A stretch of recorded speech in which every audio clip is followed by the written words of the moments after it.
ஈஸியான சுவையான வெங்காய சட்னி செய்வது எப்படின்னு பார்க்கலாமா? வாங்க பார்க்கலாம். அரிஞ்ச வெங்காயம் பெருசு 3 எடுத்துக்கோங்க. மிளகா, 10 பல் பூண்டு, புளி 1 எடுத்துக்கோங்க. ஸ்டவ் ஆன் பண்ணிக்கோங்க. ஸ்டவ்வில் ஒரு பேன் வச்சுக்கோங்க. ஸ்டவ் ஹீட் ஆனதும் ஆயில் ஊற்றிக்கோங்க. ஒரு 1/4 டீஸ்பூன் கடுகு போட்டுக்கோங்க. நான் கடுகு ஃப்ளேவர் கம்மியாக தான் யூஸ் பண்ணுவேன். கடலைப்பருப்பு நிறையா போட்டுக்கோங்க. நல்லா வெந்ததும் ஆனியன் போட்டுக்கோங்க. அப்புறம் பேலன்ஸ் இருக்கிற மிளகா, புளி, பூண்டு எல்லாத்தையும் போட்டுக்கோங்க. நல்லா தாளித்து விடுங்க. நல்லா கிளறிக்கிட்டே இருங்க. கண்ணாடி பதம் வர வரைக்கும். கண்ணாடி பதம் வந்ததுக்கப்புறம் நீங்கள் அடுப்பை ஆஃப் பண்ணிடுங்க.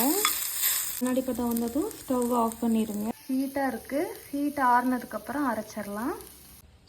ஒரு மிக்ஸி ஜாரில் தேவையான அளவு உப்பும் தண்ணியும் ஆட் பண்ணிக்கோங்க. அவ்வளோதான், சட்னி ரெடி ஆயிடுச்சு. சரி, நம்ம தாளிப்பு பண்ணிடலாமா? தாளிப்பு ரெடி பண்ணிடலாமா? தாளிப்புக்கு தேவையான பொருட்கள்: கடுகு, உளுந்தம்பருப்பு, கருவேப்பிலை. எண்ணெய் ஊற்றிக்கலாம். தேவையான கடுகு, உளுந்தம்பருப்பு போட்டுக்கலாம். தாளிப்பை இதில் ஊற்றிக்கலாம். ஈஸியான சுவையான வெங்காய சட்னி ரெடி. சுட சுட வெங்காய சட்னி, இட்லி ரெடி. வாங்க சாப்பிட்லாம். மறக்காமல் வீடியோ சப்ஸ்கிரைப் பண்ணிக்கோங்க. கமெண்ட் பண்ணுங்கள், ஷேர் பண்ணுங்கள்.